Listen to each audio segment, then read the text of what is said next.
초강력 허리케인 매튜가 오늘 오전 동남부 해안에 상륙해 피해를 주고 있습니다. 아시안을 조롱하는 인터뷰 내용이 폭스 뉴스에서 방송됐습니다. 뉴저지 호보큰 사고 열차가 규정보다 2배나 빠르게 달렸던 것으로 드러났습니다. 미국민의 70%가 주한미군의 장기 주둔을 지지하는 것으로 조사됐습니다. 비이민 비자 소지자의 음주운전 경력이 비자 취소의 요인이 됐습니다. 이상은 이 시각 주요 뉴스입니다.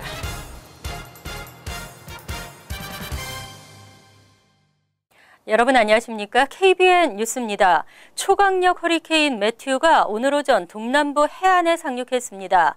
매튜는 상륙과 동시에 4급에서 3급으로 세력이 약해졌지만 동남부 4개 주에 큰 피해를 주고 있습니다. 119마일의 강한 바람과 폭우를 동반한 매튜가 남동부 지역에 상륙해 플로리다와 조지아, 노스와 사우스 캐롤라이나 등 4개 주 곳곳에 피해를 주고 있습니다. 오늘 오전 플로리다주에서는 주민 60만 명이 정전 피해를 겪고 있으며 주민 2만 2천 명이 대피했습니다. 플로리다주 잭슨빌 주민 50만 명과 조지아주 서베너 주민 50만 명에게 강제 대피령이 내려져 이미 피난길에 나선 200만 명을 포함하면 300만 명 이상이 매튜를 피해 서부 내륙 지방으로 대피했습니다. 매튜로 인한 첫 사망자도 나왔습니다. 플로리다 세인트루시 응급대응센터는 50세 여성이 심장정지로 사망했다면서 매튜가 몰고 온 강풍 탓에 응급신고를 받고도 구조팀이 출동하지 못해 사망했다고 밝혔습니다. 플로리다는 지난 5일부터 4,500편 이상의 항공편 운항에 차질을 빚으면서 디즈니월드와 유니버셜 스튜디오, 시월드는 일시 폐쇄됐습니다. 플로리다와 사우스캐롤라이나, 조지아주 등의 연방 차원의 비상사태를 선포한 오바마 대통령은 오늘 오전 백악관에서 연방재난관리청에 보고를 받았습니다.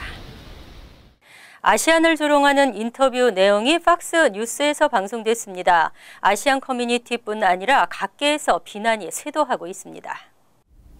그레이스 맹 연방 하원 의원과 란킴 뉴욕주 하원 의원, 피터 쿠 뉴욕시 의원 등 정치인들과 아시안 옹호 단체들은 6일 맨해튼 폭스 방송사 앞에서 기자회견을 열고 공식 사과를 요구했습니다. 문제는 지난 3일 방송된 디 오라일리 팩터의 제시 워터스가 진행한 5분짜리 워터스 월드가 아시안을 상대로 인종차별적인 인터뷰를 했다는 것입니다. 워터스는 맨해튼 차이나타운을 찾아 행인을 상대로 올해 대선과 미국과 중국의 관계 등을 물었습니다. 프로그램의 취지는 나쁘지 않았지만 워터스는 아시아인을 향한 편견이 가득한 질문을 했습니다. 인사를 할 때 자신도 고개를 숙여야 하는지, 파는 물건은 작물이 아닌지, 미국을 위해 중국이 북한을 다뤄야 하는 것 아니냐는 질문을 했습니다. 란킴 뉴욕주 하원 의원은 수백만 명이 시청하는 메이저 뉴스 프로그램에서 아시안을 조롱하고 공격하는 인종차별적인 방송이 보도된 것은 아시안 커뮤니티 전체를 모욕한 행위라고 강조했습니다. 또 폭스사에 공식 서한을 보내고 공개 사과와 해당 영상 삭제를 요구했습니다. 뉴욕타임즈 기자 파하드 만주도 자신의 트위터에 내가 본 것 중 가장 뻔뻔스러운 인종주의적 방송이라고 꼬집었습니다. 하지만 워터스는 트위터에 해명글을 올렸지만 사죄는 하지 않았습니다. 뉴저지 호보큰 열차 사고의 원인 규명이 한창인 가운데 열차 안전 강화가 필요하다는 목소리가 커지고 있습니다.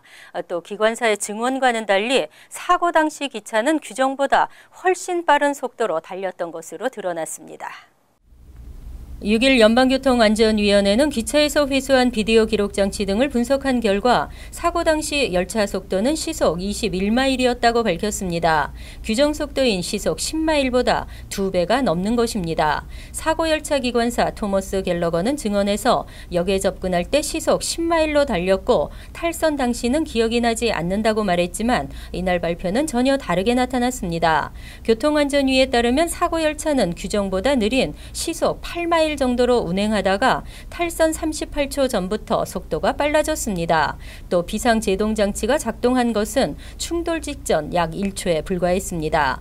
교통안전위는 이처럼 속도가 갑자기 올라간 이유에 대해서는 언급하지 않았지만 기록장치에 따르면 충돌 전 엔진의 출력을 조절하는 연료 공급 조절판이 중립에 위치해 있다가 충돌 38초 전 4단으로 전환됐습니다.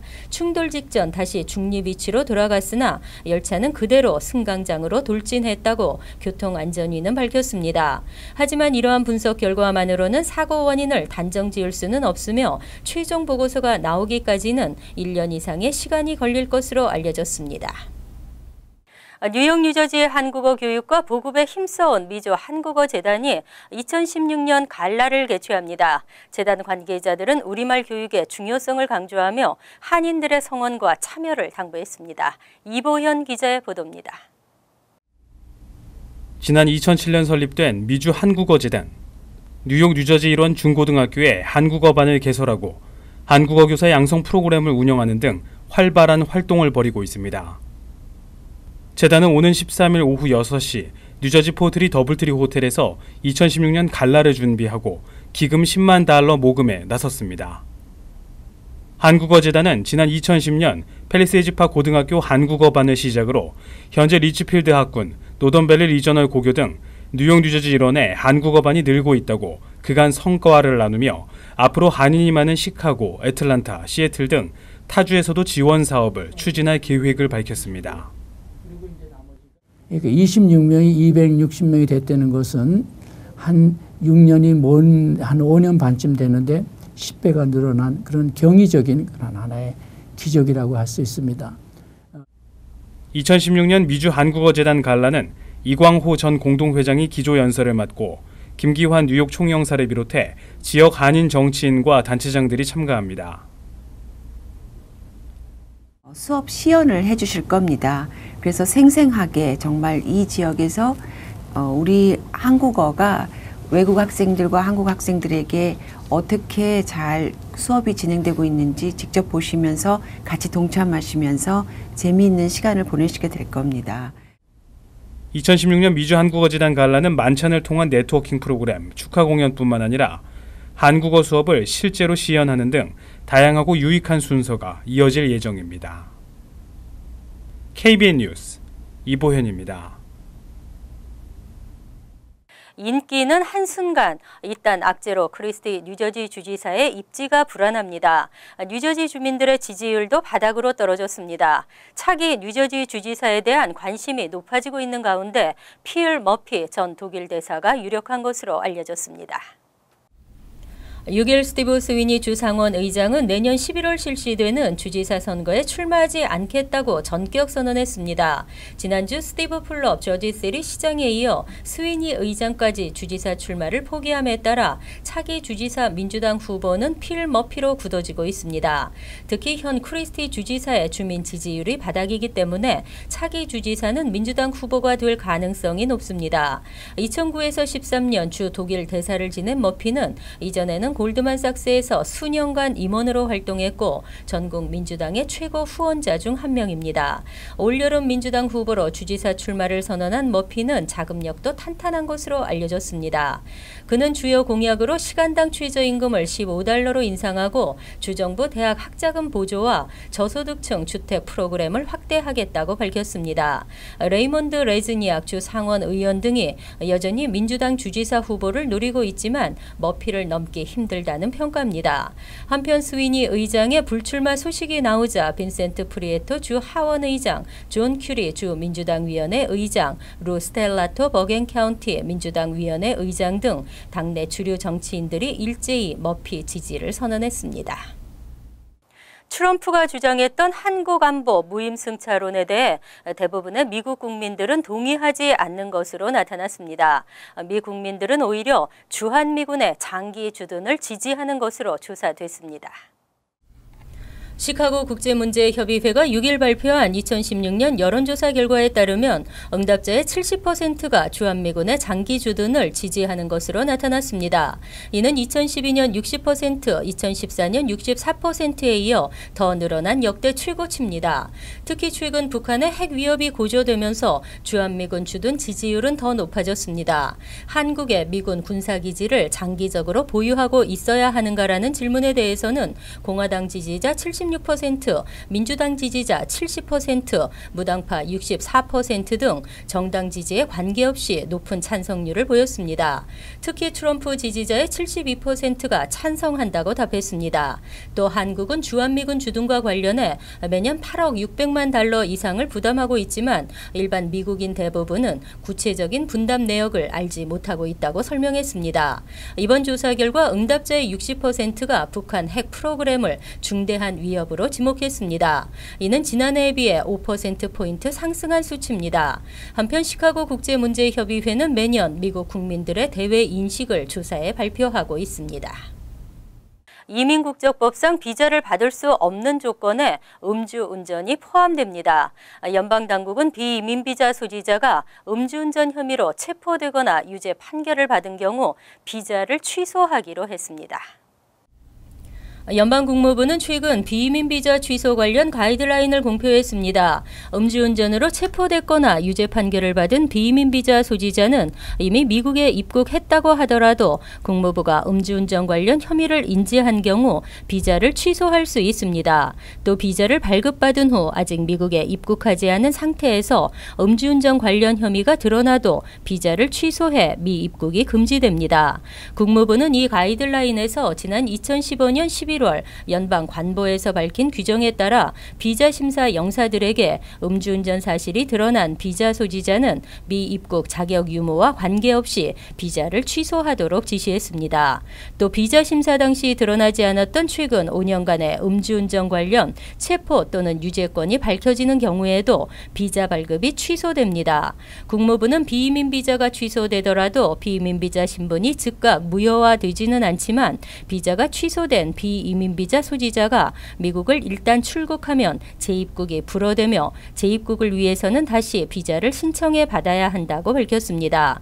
교환 방문 비자의 경우 주 비자인 J1 비자 소지자가 음주운전으로 비자가 취소되면 배우자의 비자도 취소됩니다. 용의자들의 총에 맞아 순직하는 경찰관들이 늘고 있습니다. 최근 경찰을 공격하는 사건이 잇따라 발생하고 있습니다. 6일 미주리주 세인트루이스 카운티 경찰국 33세 블레이크 스나이더는 이날 오전 5시쯤 주민 신고를 받고 출동해 용의자에게 접근하던 중 용의자가 쏜 총에 맞아 숨졌습니다. 경찰 입문 4년 차인 스나이더는 관내 그린파크 인근에서 수상한 10대 청년이 거리를 배회하다가 가정집 문을 계속 두드린다는 주민의 신고를 받고 출동했다가 변을 당했습니다. 차 안에 있는 용의자를 발견한 스나이더가 접근하자 용의자는 갑자기 총을 쐈습니다. 이 용의자는 다른 경찰관의 대응 사격에 총을 맞고 병원으로 옮겨졌으며 18세 소년으로 알려졌으나 구체적인 신상은 밝혀지지 않았습니다. 전날에는 LA 카운티 경찰국 29년차 베테랑인 53세 스티븐 오원 경사가 강도 용의자가 쏜 총의 유탄에 얼굴을 맞고 숨졌습니다. 용의자는 오원 경사를 쏜 뒤 곧바로 경찰차에 들어가 도주하려다가 다른 경찰차를 들이받기까지 했습니다. 한편 2004에서 2013년까지 10년간 총기 사고로 사망한 미국인은 31만 6,545명에 달합니다. 이는 미국 안팎에서 벌어진 테러로 숨진 미국인 313명보다 1000배나 많은 수치입니다.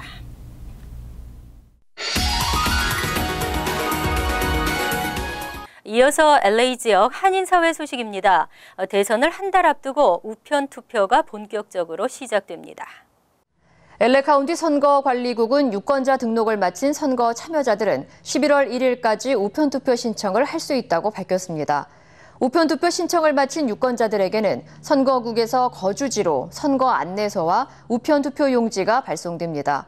우편투표는 사전 등록을 통해 투표권을 가진 유권자가 투표장을 방문하지 않고 집에서 정해진 양식에 따라 투표한 뒤 우편으로 발송하는 방식입니다. 선거관리국은 카운티 전역 70개 도시와 협력해 오는 11일부터 다음 달 7일까지 우편투표지 접수처를 운영합니다. 미국에서 교통사고 사망자가 급증하고 있는 것으로 나타났습니다.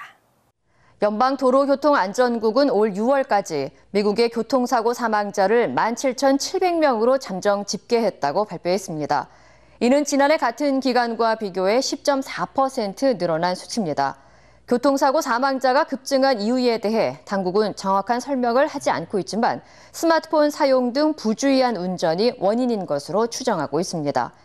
자동차 결함 때문에 발생한 충돌 사고 건수는 전체 충돌 사고의 2%에 불과했으며 94%가 운전자의 실수 때문으로 밝혀졌습니다. 월드리포트입니다. 멸종 위기를 맞았던 태국의 야생 호랑이, 밀렵을 강력히 단속하면서 호랑이가 늘었습니다. 울창한 숲지대가 서울시 면적의 4배 넘게 펼쳐진 태국 북부의 후아이 카캥 야생동물 보호구역. 불을 뜯는 사슴들의 모습이 평화로워 보입니다. 하지만 어둠의 장막이 깔리자 눈빛이 이글거리는 맹수들이 우글거립니다. 먹잇감을 찾아 나선 야생 호랑이들입니다. 국제야생동물 보호단체가 이 일대에 카메라 100여 대를 설치해 관찰한 결과 카메라에 포착된 호랑이 숫자가 최근 부쩍 늘었습니다. 영상 판독 등으로 추정한 이 지역의 호랑이 개체수는 60여 마리, 5년여 전 30여 마리에서 2배 수준으로 늘었습니다. การขยายพันธุ์ก็ยังคงมีอยู่ทุกๆปีเราก็ได้เจอว่าเสือโคร่งในห้วยแข้งมีลูกมีเต้า 10여 년 전부터 호랑이 개체수 복원 프로그램을 가동해 밀렵을 강력히 단속한 결과입니다. 1900년 전 세계적으로 10만 마리에 달했던 야생 호랑이는 2010년 3,200마리로 급감했습니다. 중국 등에서 호랑이 약재와 가죽을 찾는 수요가 급증하면서 밀렵이 극성을 부렸기 때문입니다. 이후 멸종을 우려하는 목소리가 커졌고 국제적으로 밀렵과 밀매 단속이 강화됐습니다. 덕분에 최근 조사에서는 호랑이 개체수가 3,890마리로 처음으로 증가했다는 보고서가 나왔습니다. 간추린 소식입니다. 미국에서 범죄를 저지르고 해외로 도주해 인터폴의 적색수배 명단에 올라 수배를 받고 있는 미주 한인은 6명에 이르는 것으로 나타났습니다. 25세 폴김, 43세 이준업 씨 등 미시민권자 2명은 살인과 사기 혐의 등으로 인터폴에 쫓기고 있으며 한국 국적 소지자인 46세 김태훈, 29세 박동수, 70세 마이클 이 씨, 61세 김찬년 씨 등 4명 역시 미국 사법당국의 요청으로 공개 수배 중에 있습니다. 아시안 금연자 협회가 한인 흡연자들에게 금연 프로그램 이용을 당부했습니다. 담배 연기는 7천여 개 이상의 화학 성분을 포함하며 이 중 수백 가지의 독성 물질과 약 70가지의 암 유발 물질이 포함되어 있습니다. 프로젝트 매니저는 흡연은 자신의 건강뿐 아니라 자녀들에게 심각한 건강상의 문제를 일으킬 수 있다며 부모의 금연을 통해 아이들을 간접 흡연으로부터 보호해야 한다고 말했습니다. 뉴욕주는 6일 리버티 아일랜드에서 열린 자유의 여신상 박물관 신축 기공식에서 2019년 완공 예정인 새 박물관의 디자인을 공개했습니다. 이날 공개된 디자인에 따르면 현재 여신상 지하 기단에 위치한 박물관을 대신해 리버티 아일랜드 뒤쪽 부지에 새롭게 자유의 여신상 박물관을 신축할 예정입니다. 크기는 26,000피트 규모로 기존 여신상 박물관보다 3배가량 커집니다. 뉴저지주 의회는 지난달 패러슨시 공립학교에서 킨더가든과 1에서 2학년 학생들에게 정학처분을 금지하는 내용을 골자로 한 법안을 통과시키고 내달 1일부터 시행한다고 밝혔습니다. 패러슨시 공립학교는 지난해 킨더가든 51명, 1학년 81명, 2학년 104명 등 총 235명 저학년 학생에게 정학처분을 내렸습니다. 하지만 이에 대해 가혹하다는 의견이 불거지면서 시교육부는 이번 법안을 추진하게 됐습니다. 다음은 시사 콜럼이 이어집니다.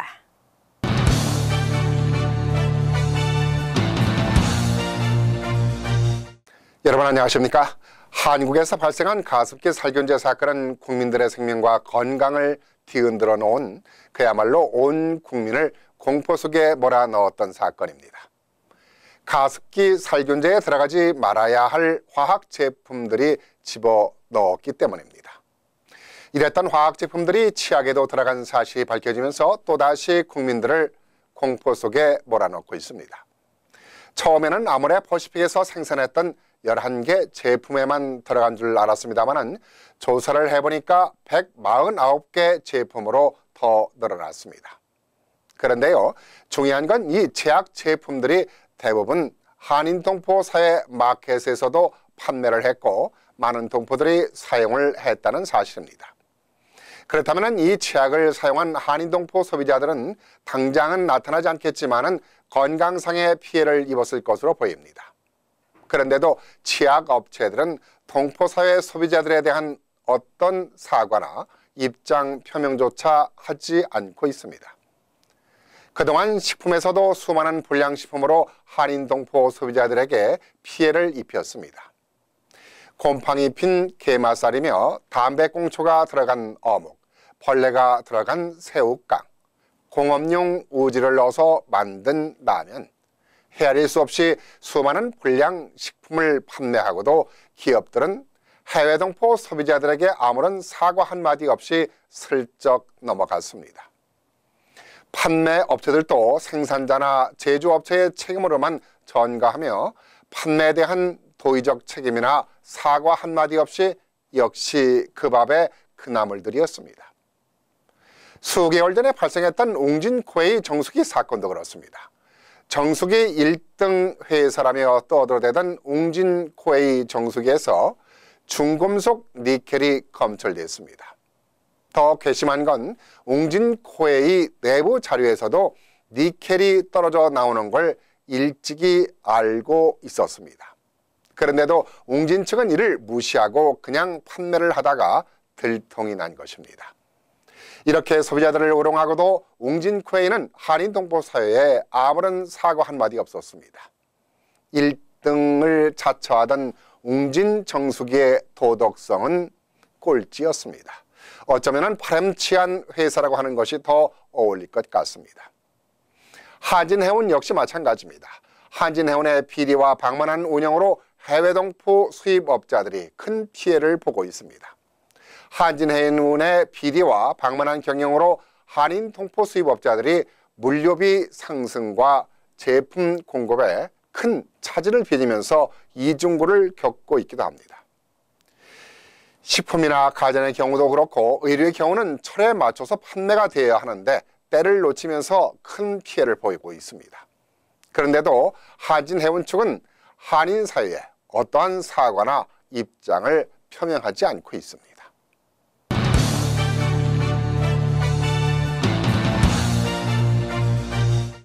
환율과 증권 소식입니다.